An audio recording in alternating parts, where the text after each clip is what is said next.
नमस्कार दोस्तों, YouTube channel साहित्य अध्ययन पर आपका स्वागत है। और आज हम पढ़ रहे हैं कक्षा 12वीं की हिंदी की पुस्तक आरोह से पाठ पहले के भावार्थ। संदर्भ प्रसंग व्याख्याएं जो होती हैं, भावार्थ जो होते हैं, वो हम पढ़ रहे हैं।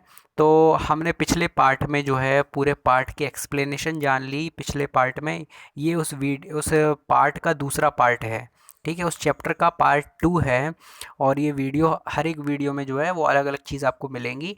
पहले वीडियो में जो है आपको पूरा एक्सप्लेनेशन मिला, दूसरे वीडियो में पूरे हम भावार्थ बताएंगे, और तीसरे वीडियो में जो है क्वेश्चन आंसर सारी एक्सरसाइज करवाएंगे। तो चलिए भावार्थ शुरू करते हैं। तो क्या लिखा है देखिए, पहला काव्यांश जो कविता है, दो कविताएं दी हैं इस चैप्टर के अंदर। तो अलग अलग हम पार्ट में इसको बांट लेते हैं इस कविता को। इसमें अलग अलग बंद हैं, यानी अलग अलग पैराग्राफ से। तो सबसे पहला पैराग्राफ है, मैं जग जीवन का भार लिए फिरता हूँ, फिर भी जीवन में प्यार लिए फिरता हूँ। कर दिया किसी ने झंकृत जिनको छूकर, मैं सांसों के दो तार लिए फिरता हूँ। इसका संदर्भ आप लिख सकते हैं कि प्रस्तुत पद्यांश हमारी पाठ्य पुस्तक आरोह भाग 2 कक्षा 12वीं से लिया गया है। और यह कविता जो है आत्म परिचय नाम से अ, महाकवि हरिवंश राय बच्चन जी द्वारा लिखी गई है। ठीक है, इस तरीके से हम इसका संदर्भ लिख देंगे। ठीक है, उसके बाद हम भावार्थ लिखना शुरू करेंगे। तो उपरोक्त पंक्तियों में कवि कहते हैं कि मैं इस दुनिया की दुनियादारी को पूरी तरह से निभाते हुए अपना जीवन जी रहा हूँ। मैं जग जीवन का भार लिए फिरता हूँ। आगे लिख रहे हैं, अपनी जिम्मेदारियों को पूरी तरह से निभाते हुए भी मैं अपने जीवन को भी प्रेम से सराबोर रखता हूँ। यानी सारी जिम्मेदारियाँ भी निभाता हूँ, लेकिन जीवन में प्रेम भी बनाए रखता हूँ, प्रेम भी करता हूँ। फिर भी जीवन में प्यार लिए फिरता हूँ। आगे क्या कह रहे हैं वो, कि इस दुनिया के लोगों में भी मैं प्रेम बांटता हूँ, और यानी मैं सबसे बड़े प्रेम भाव से मिलता हूँ। मेरे ऊपर दबाव हैं, जिम्मेदारियाँ हैं, भार है, बहुत उलझने हैं, फिर भी मैं सबसे प्रेम पूर्वक ही मिलता हूँ और अपना जीवन भी प्रेम पूर्वक जीता हूँ। और आगे कवि कहते हैं कि कर दिया किसी ने झंकृत जिनको छूकर, यानी मेरी भावनाओं को, मेरे दिल की कोमल भावनाओं को किसी प्रिय ने, मेरे मन रूपी वीणा के तारों को, मेरे हृदय की वीणा के तारों को झंकृत कर दिया है, झंकार दे दी है उनमें। और मैं सांसों के दो तार लिए फिरता हूँ। इसी प्रकार की सांसों के मैं दो तार लिए, और उन कोमल भावनाओं को छू लेने से दिल में जो हलचल पैदा हुई है, असल में वही प्रेम है। और उसी प्रेम से भरे हुए अपने जीवन को, यानी सांसों के दो तारों को लिए फिरता हूँ, यानी मैं उसके साथ जी रहा हूँ। तो देखिए, इसमें काव्य सौंदर्य में आप लिख सकते हैं, उपरोक्त काव्यांश में आत्मकथात्मक शैली है। यहाँ आप विशेष नाम से भी लिख सकते हैं, काव्य सौंदर्य नाम से भी लिख सकते हैं। ठीक है, आप लिख सकते हैं उपरोक्त काव्यांश में आत्मकथात्मक शैली है, प्रवाहमयी एवं तुकांत भाषा का प्रयोग किया गया है, तत्सम प्रधान खड़ी बोली है, काव्यांश में मुक्त छंद का प्रयोग हुआ है, काव्य लयात्मकता व गीतात्मक है। यानी काव्य में लयात्मकता है, लय है, और गीतात्मक है, इसको गाया भी जा सकता है। जग जीवन में जा की आवर्ती होने से, यानी जा शब्द, जा अक्षर दो बार आने से यहाँ पर अनुप्रास अलंकार है। ये आप विशेष में डाल के भी लिख सकते हैं हेडिंग, या फिर काव्य सौंदर्य डाल के। ठीक है, तो विशेष डाल के लिख लीजिएगा। ये हो गई आपकी संदर्भ और व्याख्या और आपका विशेष। ठीक है, चलिए अब काव्यांश नंबर 2 पर आते हैं। काव्यांश नंबर 2 है, मैं स्नेह सुरा का पान किया करता हूँ, मैं कभी न जग का ध्यान किया करता हूँ। जग पूछ रहा उनको जो जग की बात, जग की गाते, मैं अपने मन का गान किया करता हूँ। इसमें आप संदर्भ पूर्वानुसार, यानी पहले वाला ही लिख सकते हैं। ठीक है, पहले वाला ही चलेगा, संदर्भ एक ही चलेगा। फिर देखते हैं भावार्थ क्या है। तो उपरोक्त पंक्तियों में कवि कहते हैं कि मुझे अपने जीवन में जो प्रेम मिला है, उसी प्रेम रूपी सुरा, यानी मदिरा शराब को पीकर मैं उसके नशे में मस्त रहता हूँ। यहाँ कवि ने प्रेम का की तुलना, प्रेम का वर्णन शराब के रूप में किया है। जैसे शराब नशे में ला देती है, व्यक्ति को मदमस्त कर देती है, वैसे ही प्रेम भी व्यक्ति को नशे में ला देता है, मदमस्त कर देता है। तो कवि कह रहा है कि मैं प्रेम की मदिरा का पान किया करता हूँ, मैं ऐसी कोई मदिरा शराब नहीं पीता। मधुशाला जैसी कविता जो है महाकवि हरिवंश राय बच्चन ने लिखी, बहुत शराब के ऊपर काफ़ी कुछ लिखा, लेकिन वो अपने असली जीवन में शराब से कोसों दूर थे। वो कैसी शराब की बात करते थे? वो प्रेम रूपी शराब की बात करते थे, वो अच्छाई रूपी शराब की बात करते थे। ठीक है, शराब, अगर वो असली शराब शब्द का प्रयोग करते भी थे, अगर असली शराब की बात करते भी थे, तो उसमें सिद्धांत छुपे होते थे, उसमें कुछ सीख छिपी होती थी। इस प्रकार से भले ही वो शराब पीने को बोलते थे या शराब का महिमा मंडन करते थे, शराब की तारीफ करते थे, लेकिन उसके पीछे कुछ सिद्धांत ज़रूर होता था। वो असल जीवन में खुद वास्तव में कोई शराब नहीं पीते थे। तो यहाँ वो क्या कह रहे हैं कि मैं स्नेह सुरा का पान किया करता हूँ, मैं स्नेह रूपी प्रेम रूपी सुरा का यानी शराब का पान करता हूँ। और क्या कह रहा है, मैं कभी न जग का ध्यान किया करता हूँ, मुझे अब इस दुनिया की कोई परवाह नहीं है, अर्थात मैं अपने प्रिय से मिले प्रेम रूपी सुरा शराब के नशे में इतना मस्त रहता हूँ कि अब मुझे इस दुनिया की कोई परवाह नहीं है। और कह रहे हैं जग पूछ रहा उनको जो जग की गाते। कवि आगे कहते हैं कि अब पूरी दुनिया चापलूस व स्वार्थी लोगों से भरी पड़ी है। जग पूछ रहा, जग उन्हीं को पूछता है जो जग की गाते हैं, जो प्रशंसा करते हैं दूसरों की।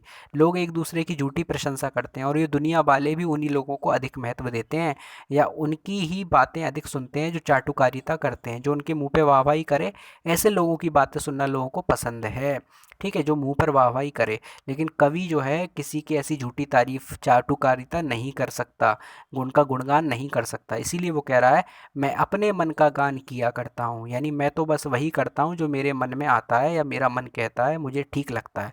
मैं किसी की व्यर्थ तारीफ नहीं करता, किसी को मक्खन नहीं लगाता, दुनिया क्या कहेगी इसकी मैं परवाह नहीं करता। इसमें विशेष में या काव्य सौंदर्य डालकर आप लिख सकते हैं।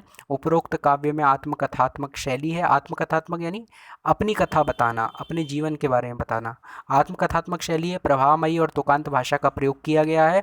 तत्सम प्रधान खड़ी बोली है। काव्य लयात्मकता व गीतात्मक है। स्नेह सुरा में रूपक अलंकार है। इसके बाद काव्यांश नंबर 3 है, देखिए। मैं निज उर के उद्गार लिए फिरता हूँ, मैं निज उर के उपहार लिए फिरता हूँ, है यह अपूर्ण संसार न मुझको भाता, मैं स्वप्नों का संसार लिए फिरता हूँ। तो यहाँ पर संदर्भ जो है पहले वाला ही चलेगा, भावार्थ लिखेंगे। इन पंक्तियों में कवि अपने हृदय के भावों, उर का मतलब होता है हृदय, उद्गार मतलब होता है भाव, तो कवि अपने हृदय के भावों और अपने सपनों के बारे में बता रहे हैं। कवि का सपना है कि इस दुनिया में प्रेम ही प्रेम हो और सभी लोग आपस में मिलजुल कर रहें। इसीलिए वो कह रहे हैं मैं निज उर के उद्गार लिए फिरता हूँ, यानी कि मैं इस दुनिया के सामने अपने प्रेम भरे हृदय के भावों को व्यक्त करना चाहता हूँ। मेरा हृदय जो अथाह स्नेह से भरा है, मैं उस निश्चल प्रेम रूपी सौगात उपहार को इस दुनिया में बांटना चाहता हूँ, और वही मेरे निश्चल उपहार है वो दुनिया को मैं देना चाहता हूँ। मैं निज उर के उपहार लिए फिरता हूँ। आगे कह रहे हैं कि है यह अपूर्ण संसार न मुझको भाता, यानी कि प्रेम के अभाव के कारण यह दुनिया अधूरी है। यानी दुनिया में अगर प्रेम नहीं है, लोगों के मन में एक दूसरे के प्रति प्रेम नहीं है, तो ये दुनिया जो है अधूरी है, ये अपूर्ण संसार है, पूरा नहीं है। तो यह अपूर्ण संसार न मुझको भाता, है ना, प्रेम के अभाव के कारण ये दुनिया अधूरी है, इसलिए मुझे पसंद नहीं है, मुझे भाती नहीं है। अर्थात प्रेम का अभाव इस दुनिया को अपूर्ण या अधूरा बना देता है, और दुनिया की यही बात मुझे बिल्कुल भी नहीं भाती। इसीलिए मैं स्वप्नों का संसार लिए फिरता हूँ, यानी मैं अपनी प्रेम भरी दुनिया के सपनों को अपने साथ लिए घूमता फिरता हूँ। मैं तो अपने सपनों की दुनिया में ही रहता हूँ, क्योंकि वो अधूरी नहीं है। यानी मैं अपने लिए अपने सपनों का एक अलग संसार बनाता हूँ और उसके साथ ही जीता हूँ। देखिए इसमें काव्य सौंदर्य या फिर आप विशेष डाल के लिख सकते हैं। उपरोक्त काव्य में आत्मकथात्मक शैली है। अभिव्यक्ति की सरलता, अभिव्यक्ति यानी एक्सप्रेस करना अपनी भावनाओं को, अभिव्यक्ति की सरलता है। प्रवाहमयी यानी लय है, एक धारा है, इसके एक बहाव है। तो प्रवाहमयी और तुकांत भाषा का प्रयोग किया है। तुकांत यानी अंत में तुक का मिलना, एक जैसे सुर का मिलना, जैसे लिए फिरता हूँ, दिए फिरता हूँ, इस प्रकार का। ठीक है, तुकांत भाषा का प्रयोग है। तत्सम प्रधान खड़ी बोली, तत्सम यानी संस्कृत से एज इट इज लिए गए शब्द। ठीक है, काव्य लयात्मक व गीतात्मक है, लय है और गीत यानी गाने योग्य। अगला काव्यांश है, मैं जला हृदय में अग्नि दहा करता हूँ, सुख दुख दोनों में मग्न रहा करता हूँ, जग भव सागर तरने की नाव बनाए, मैं भव मौजों पर मस्त बहा करता हूँ। इन पंक्तियों में कवि कहते हैं कि मैं सदैव अपने हृदय में प्रेम रूपी अग्नि को जला कर रखता हूँ, यानी मेरे हृदय में एक तड़प, एक अग्नि हमेशा से जल रही है और उसमें मैं जला करता हूँ, मैं दहा करता हूँ यानी जला करता हूँ, मैं खुद जलता हूँ। इसीलिए अब मैं उस कर्म योगी की तरह हो गया हूँ जो हर हाल में एक जैसे समभाव में रहता है, सुख और दुख दोनों में समान रहता है। देखिए इसलिए लिखा भी है, सुख दुख दोनों में मग्न रहा करता हूँ, यानी कि उनके ऊपर ना तो सुख और दुख का प्रभाव पड़ता है, यानी वो सुख और दुख में एक समान रहते हैं, हर परिस्थिति में मस्त मौला की तरह मस्त रहते हैं। ठीक है, आगे क्या कह रहे हैं कवि, जग भव सागर तरने की नाव बनाए, मैं भव मौजों पर मस्त बहा करता हूँ। कवि कह रहे हैं आगे कि इस संसार रूपी भवसागर को पार करने के लिए कोई कई जतन लोग करते हैं, लेकिन मैं अपने जीवन में आने वाले उतार चढ़ाव, सुख दुख रूपी लहरों में भी मस्त रहता हूँ। लोग हर उपाय करते हैं, दुख से निकला जाए, कैसे इसे पार लगाया जाए, कैसे क्या किया जाए, तमाम उधेड़ बुनों में लगे रहते हैं। लेकिन कवि जो है वो क्या कह रहा है कि मैं जो है इसके साथ जीना पसंद करता हूँ, क्योंकि मेरे पास तो प्रेम की नाव है, इसलिए मैं अलग से कोई नाव नहीं बनाता। इसलिए मुझे संसार रूपी भवसागर से पार उतारने के लिए कुछ भी यत्न करने की, यानी जतन करने की, प्रयास करने की आवश्यकता नहीं है। यानी ये संसार रूपी भवसागर में अपना जीवन सुख और दुख रूपी लहरों के साथ आगे बढ़ाते हुए प्रेम रूप पूर्वक गुजारता हूँ। काव्य सौंदर्य में यानी कि विशेष डालकर आप लिख सकते हैं, काव्य लयात्मक व गीतात्मक है, अभिव्यक्ति की सरलता है, भव सागर में रूपक अलंकार है, यानी संसार, भव यानी संसार, संसार की तुलना सागर से की गई है, रूपक दिया गया है। सुख दुख, सुख और दुख में द्वंद्व समास है। ठीक है, ये समास आप पढ़ ही चुके हैं, नहीं पढ़ा है आपने तो चैनल पर ही वीडियोस हैं प्लेलिस्ट में समास के, वो आप देख के समझ जाएंगे द्वंद्व समास क्या होता है। तो सुख दुख में द्वंद्व समास है, वियोग श्रृंगार रस इस काव्यांश में है। ठीक है, किन पंक्तियों में वियोग श्रृंगार है? मैं जला हृदय में अग्नि दहा करता हूँ, मैं अपने हृदय में तड़प लिए फिर रहा हूँ, सुख दुख दोनों में मग्न रहा करता हूँ। और इन पंक्तियों में विरोधाभास अलंकार भी है, क्योंकि सुख और दुख दोनों में मग्न रहते हैं, तो विरोधाभास है। ठीक है, या तो सुख में मग्न रह लो या फिर दुख में, लेकिन वो दोनों में रह रहे हैं, तो विरोधाभास है। ठीक है, चलिए अगले काव्यांश की तरफ बढ़ते हैं। मैं यौवन का उन्माद लिए फिरता हूँ, उन्मादों में अवसाद लिए फिरता हूँ, जो मुझको बाहर हंसा रुलाती भीतर, मैं हाय किसी की याद लिए फिरता हूँ। जब व्यक्ति किसी से प्रेम करता है, देखिए संदर्भ तो आप पहले का लिख दीजिए, भावार्थ क्या लिखेंगे कि जब व्यक्ति किसी से प्रेम करता है तो उसके भीतर एक अजीब सी मस्ती आ जाती है, वह हर समय अपने प्रिय की सुनहरी यादों में खोया रहता है। जिससे भी प्रेम करता है उसकी सुनहरी यादों में, उसकी स्मरण में, उसकी याद में वो हमेशा खोया रहता है। तो इन पंक्तियों में कवि भी अपनी जवानी के दिनों में अपने प्रिय से दूर हैं। या हम ये समझ सकते हैं कि हरिवंश राय बच्चन जी की पहली पत्नी जो थी वो ख़त्म हो गई थी, जिनसे वो बहुत प्रेम करते थे, उनकी मृत्यु हो गई थी, तो वो उनकी यादों में खोए हैं। क्या कह रहे हैं कि मैं यौवन का उन्माद लिए फिरता हूँ, मैं अपनी जवानी यौवन की मस्ती में घूम रहा हूँ, और इस यौवन की मस्ती में पीड़ा और निराशा भी है, दुख और तकलीफ भी है, इसलिए उन्मादों में अवसाद लिए फिरता हूँ। अवसाद यानी कि डिप्रेशन। ठीक है, आगे कह रहे हैं जो मुझको बाहर हंसा रुलाती भीतर, मैं हाय किसी की याद लिए फिरता हूँ। यानी कि वो कहना चाह रहे हैं कि प्रिय की जो सुनहरी यादें हैं वो उनको भीतर ही भीतर रुलाती हैं। वो बाहर से तो हंसते हैं, देखिए लिखा है जो मुझको बाहर हंसा रुलाती भीतर, जो उनके प्रिय की यादें हैं वो बाहर से तो उनको हंसाती हैं, लोगों के सामने तो वो दुख को प्रकट नहीं करते, लेकिन अंदर ही अंदर रोते हैं। क्या लिखा है कि मगर फिर भी वो दुनिया के सामने हंसते रहते हैं और अपने दुख को लोगों के सामने प्रकट नहीं करते। वो अपनी इस अजीब परिस्थिति, अजीब स्थिति पर अफसोस जताते हुए कहते हैं कि मैं अपने दिल में हर वक्त अपने प्रिय की यादों को लिए हुए अपना जीवन गुजारता हूँ। ठीक है, काव्य सौंदर्य या फिर विशेष डाल के आप लिख सकते हैं, मैं यौवन का उन्माद लिए फिरता हूँ, उन्मादों में अवसाद लिए फिरता हूँ, इसमें विरोधाभास अलंकार है। ठीक है, उन्माद भी लिए फिर रहे हैं और अवसाद भी है, मस्ती भी है और अवसाद यानी डिप्रेशन भी है, दोनों चीज़ें हैं, तो विरोधाभास अलंकार हो ही गया, है ना।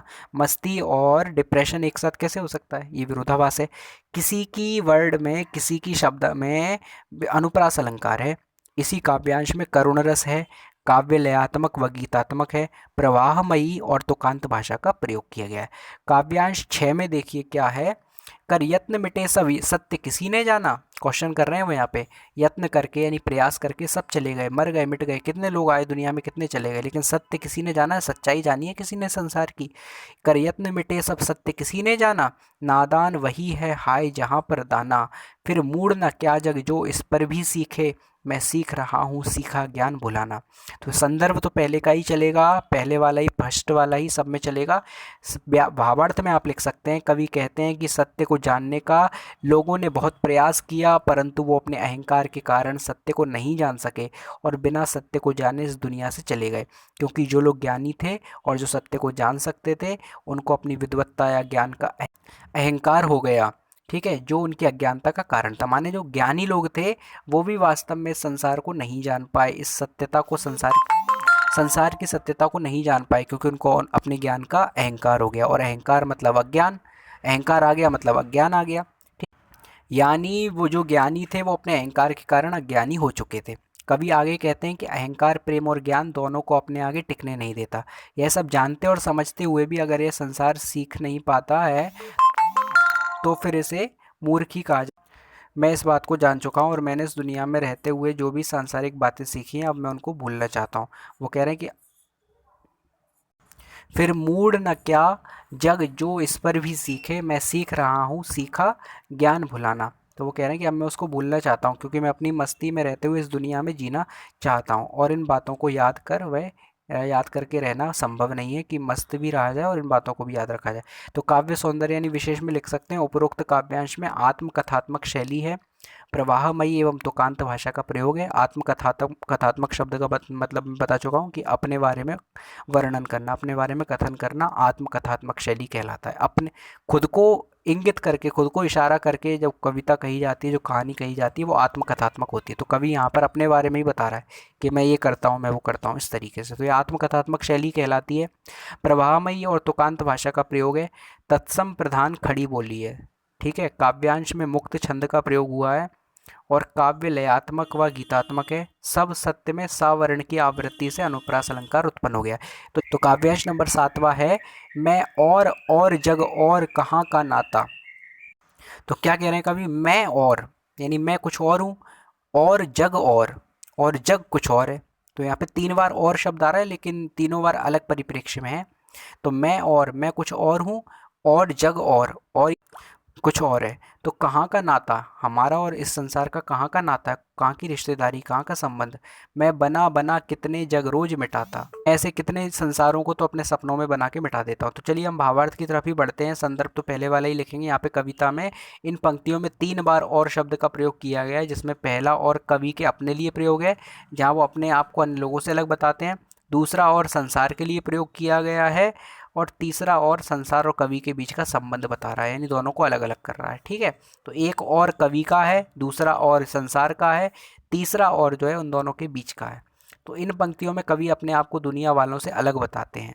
ठीक है। वे कहते हैं कि मैं कुछ अलग ही तरह का व्यक्ति हूँ और यह दुनिया मुझसे बिल्कुल अलग है, यानी हम में कोई समानता नहीं है, हम बिल्कुल अलग अलग हैं। कवि कहते हैं कि मैं तो ऐसा व्यक्ति हूँ जिसके भीतर न जाने कितने ही संसार रोज बनते हैं और बिगड़ते रहते हैं।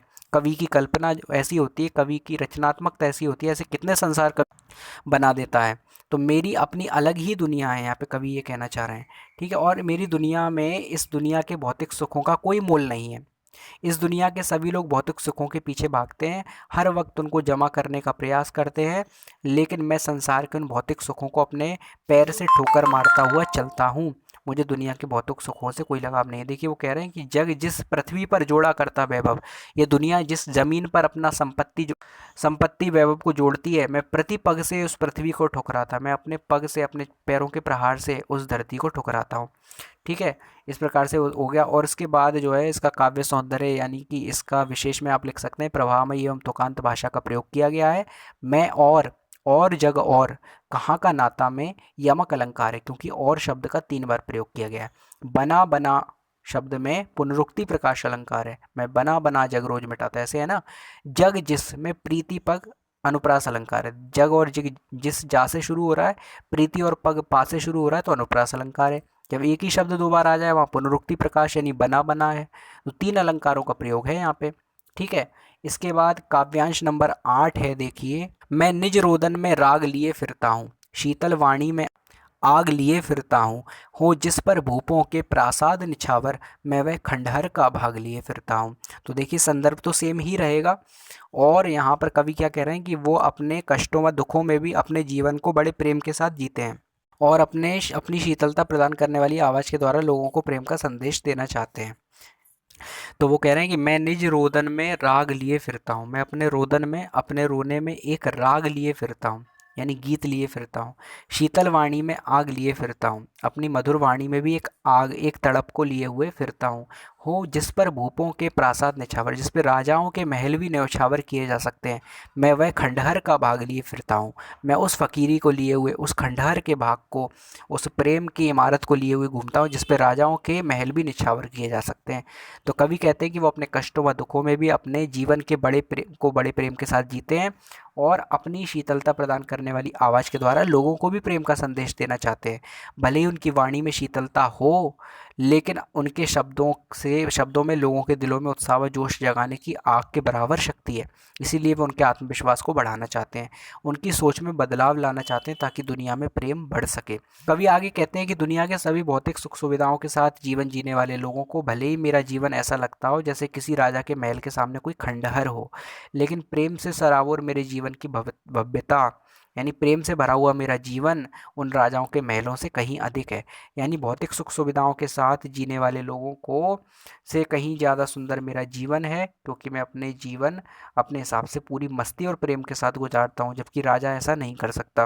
प्रेम को बढ़ाने और उसे बचाए रखने के लिए वो दुनिया के सभी भौतिक सुखों का त्याग कर सकते हैं। यहाँ पर दुनिया के भौतिक सुख में राजाओं के महलों के प्रतीक हैं। काव्य सौंदर्य यानी विशेष में आप लिख सकते हैं, मैं निज रोदन में राग राग लिए फिरता हूँ, शीतल वाणी में आग लिए फिरता हूँ, मैं विरोधाभास अलंकार है। देखिए इसका काव्यांश 9 यानी 9वां काव्यांश होगा कि मैं रोया इसको तुम कहते हो गाना, मैं फूट पड़ा तुम कहते छंद बनाना, क्यों कवि कहकर संसार मुझे अपनाए, मैं दुनिया का हूँ एक नया दीवाना। तो संदर्भ तो पहले वाला ही चलेगा। भावार्थ में लिखेंगे, कवि कहते हैं कि मैं तो एक प्रेम दीवाना हूँ और अपने प्रेम में मस्त रहता हूँ, लेकिन जब मेरा दिल अपने प्रिय के वियोग में रोया, तब मैंने अपने दिल की भावनाओं की अभिव्यक्ति को अपने शब्दों में उतारा, तो तुमने उसे गीत समझा। कवि क्या कह रहा है, मैं रोया, जब मैं रोने लगा तो तुमने उसको गाना समझ लिया, मेरे हृदय के जो भाव थे उसको तुमने गाना मान लिया। मैं फूट पड़ा तो तुम कहते छंद बनाना, यानी जब मेरे मन की पीड़ाएं फूट पड़ी, मेरे मन के आवेग निकल पड़े, मेरे दिल की भावनाएं निकल पड़ी और उन्हें मैंने अपनी रचनाओं में, अपनी कविताओं में व्यक्त कर दिया, तो तुमने उसे छंद समझ लिया। तो कवि आगे कहते हैं, क्यों कवि कहकर संसार मुझे अपनाए। कवि आगे कहते हैं कि दुनिया मुझे कवि कहकर ही क्यों अपनाती है, जबकि मैं कवि नहीं हूँ, मैं तो बस अपने भावनाओं को बयां करता हूँ। ठीक है, मैं दुनिया का हूँ एक नया दीवाना, यानी इस दुनिया में मैं तो अपनी एक पहचान प्रेम दीवाने के रूप में बनाना चाहता हूँ और दुनिया को बताना चाहता हूँ कि मैं प्रेम में मस्त रहकर जिया जा सकता है और मैं तो प्रेम में मग्न रहने वाला ही एक दीवाना हूँ, अर्थात एक दीवाना हूँ और दुनिया मुझे इसी रूप में जाने। मैं इस दुनिया के सभी भौतिक सुखों के बिना भी अपना जीवन पूरी मस्ती के साथ गुजारता हूँ, इसीलिए कवि कहकर ये दुनिया मुझे अपनाए, मैं यह नहीं चाहता हूँ। तो इस प्रकार से ये 9 काव्यांश पूरे होते हैं। काव्य सौंदर्य में आप लिखेंगे, क्यों कवि में अनुप्रास अलंकार है, का और का 2 बार प्रयोग हो रहा है। ठीक है, काव्यांश नंबर 10वां आप लिखेंगे, देखिए आपकी पुस्तक में लिखा लिखा है, मैं दीवानों का वेश लिए फिरता हूँ, मैं दीवानों का वेश लिए फिरता हूँ, मैं मादकता निशेष लिए फिरता हूँ, जिसको सुनकर जग झूम झुक लहराए, मैं मस्त लिए फिरता हूँ। तो यहाँ पे संदर्भ पहले वाला ही चलेगा। भावार्थ देखिए, मैं दीवानों का वेश लिए फिरता हूँ, साफ साफ है। कवि कहते हैं कि मैं दीवानों के रूप में इस दुनिया में घूम रहा हूँ और ये दीवानगी मुझे मेरे प्रेम से मिली है।